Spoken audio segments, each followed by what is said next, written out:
मैंने सुना मुल्ला नसरुद्दीन 80 वर्ष का हो गया था, लेकिन अभी भी तैराकी में प्रथम आता था। तो पत्रकार उसके घर गए, जन्मदिन उसका मनाया जा रहा था 80वां। उन्होंने पूछा कि 80 वर्ष के तुम हो गए हो, तुम्हारा राज क्या है? तुम कैसे अब तक प्रथम तैराक, जवान भी तुमसे हार जाते? तो उसने कहा, चूंकि मैंने कभी शराब नहीं पी, मांस नहीं खाया, स्त्रियों के पीछे नहीं भागा भटका, मैं किसी व्यसन में रहा ही नहीं, इस कारण। चमत्कृत हुए लोग जो पूछने आए थे। लेकिन तभी मुल्ला ने कहा, लेकिन इससे बहुत विचार में मत पड़ो, मैं कुछ भी नहीं हूं। मेरे पिता 100 साल के हो गए, मगर घुड़सवारी में उनका कोई मुकाबला नहीं। मैं भी घुड़सवारी में उनका मुकाबला नहीं कर पाता, जवान से जवान नहीं कर पाता। और वे शराब भी पीते, क्षमा करना। मुल्ला ने कहा, वो शराब भी पीते, मांस भी खाते। तो पत्रकारों ने कहा, हम तुम्हारे पिताजी को मिलना चाहते। ये तो बड़ी हैरानी की बात है कि शराब भी पीते, मांस भी खाते, 100 साल के हो गए, घुड़सवारी में कोई मुकाबला नहीं कर सकता। तुम्हारा परिवार तो बड़ा अद्भुत मालूम होता है। पिताजी कहां हैं? उनके हम दर्शन करना चाहते। मुल्ला नसरुद्दीन का ये नहीं हो सकेगा, क्योंकि पिताजी गए हैं मेरे दादा की बारात में। दादा की बारात? तो मुल्ला ने कहा, हां, मजबूरी थी। तुम्हारे दादाजी विवाह कर रहे हैं? उन लोगों ने पूछा। मुल्ला ने कहा, कर नहीं रहे, करना पड़ रहा है। स्त्री गर्भवती हो गई। दादाजी की उम्र कितनी है? 120 साल। क्या हिसाब लगाओगे? कैसे हिसाब लगाओगे? शराब पीने वाले खूब जीते। तुम इस तरह के तर्क देके किसी की शराब पीने से उसे नहीं बचा सकते। ये तर्क थोथे। इन तर्कों में कोई बल नहीं, इसलिए तर्क चलते रहते हैं और लोग शराब पीते रहते हैं, सिगरेट पीते रहते हैं, मांस खाते रहते हैं, सब चलता रहता है। ये तर्क भी चलते रहते हैं और बाकी सब भी चलता रहता है। इन तर्कों में और उनके जीवन व्यवहार में कोई संबंध कभी निर्मित नहीं होता।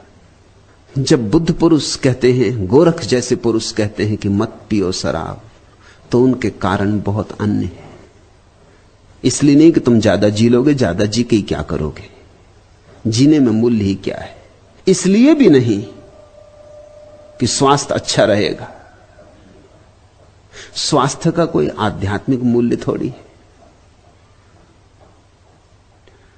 रुग्ण व्यक्ति भी परमात्मा को पा सकता है, और स्वस्थ व्यक्ति हो सकता है इसलिए परमात्मा को ना पा सके कि स्वास्थ्य के कारण संसार में उलझा रहता, कि अभी तो मैं स्वस्थ हूं, कर लेंगे राम का स्मरण अंत में, अभी तो भोग लें, 4 दिन की जिंदगी है, अभी तो मजा कर लें। नहीं, ये थोथे सिद्धांत किसी सहारे के नहीं है। फिर गोरख जैसे व्यक्ति क्यों कहते? उनके कहने का कारण बड़ा अनूठा, तुम चकित हो गए जानकर।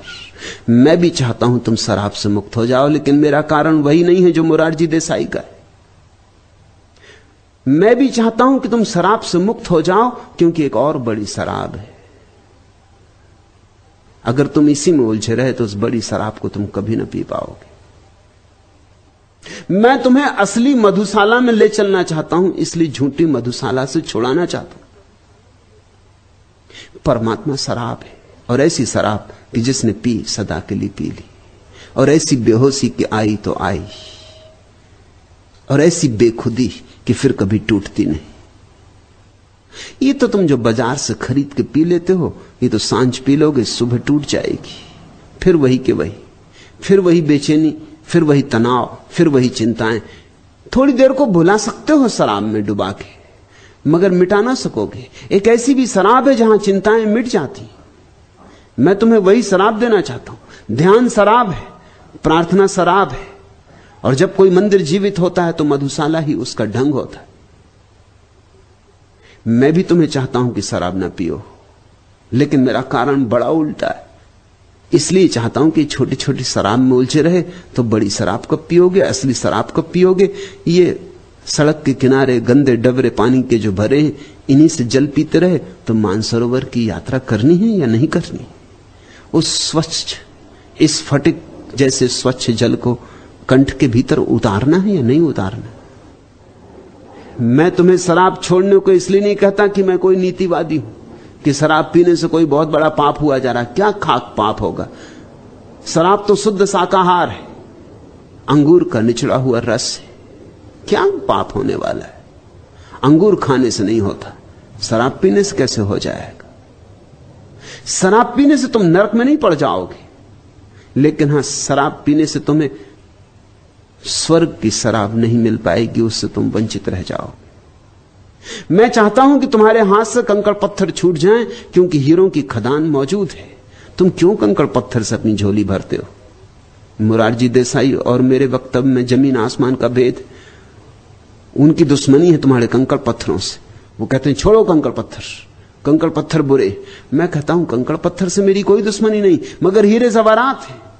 तुम्हारी झोली कंकड़ पत्थर से भरी रही तो हीरे जवाहरात ऐसे ही पड़े रह जाएंगे, जिनको पा लेने का तुम्हें हक था, जो तुम्हें पाने ही चाहिए थे, जिनको बिना पाए तुम्हारी नियति कभी पूर्ण नहीं होगी। भेद ख्याल कर लेना, भेद बहुत बुनियादी। मैं भी तुमसे कहता हूं मांस छोड़ो, लेकिन इसलिए नहीं कि मांस खाओगे तो नरक जाओगे, इसलिए नहीं कि मांस खाओगे तो हिंसा हो जाएगी। इन सब छोटी बातों से मुझे कोई प्रयोजन नहीं है, क्योंकि अगर मांस खाने वाले सारे लोग नरक जाते तो जीसस नरक में होंगे, रामकृष्ण परमहंस भी नरक में होंगे, क्योंकि बंगाली का बिना मछली के चले, मछली भात के बिना चल ही नहीं सकता। रामकृष्ण परमहंस मछली तो खाते ही रहे, नरक में होंगे। ये छोटी छोटी बातें, इनका कोई मूल्य नहीं है, मगर इतना जरूर इनसे सिद्ध होता है कि रामकृष्ण परमहंस की संवेदना जितनी गहन हो सकती थी उतनी ना हो पाई होगी।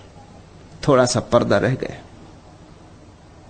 हृदय जितना प्रेमपूर्ण होना चाहिए था ना हो पाया होगा।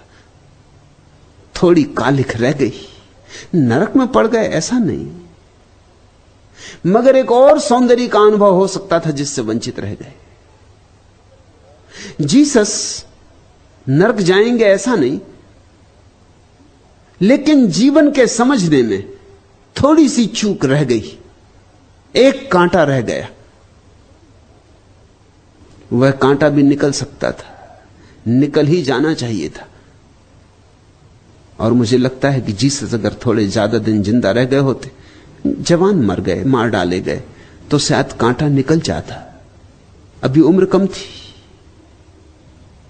और सारे लोग मांसाहारी थे जिनके बीच वो पैदा हुए थे।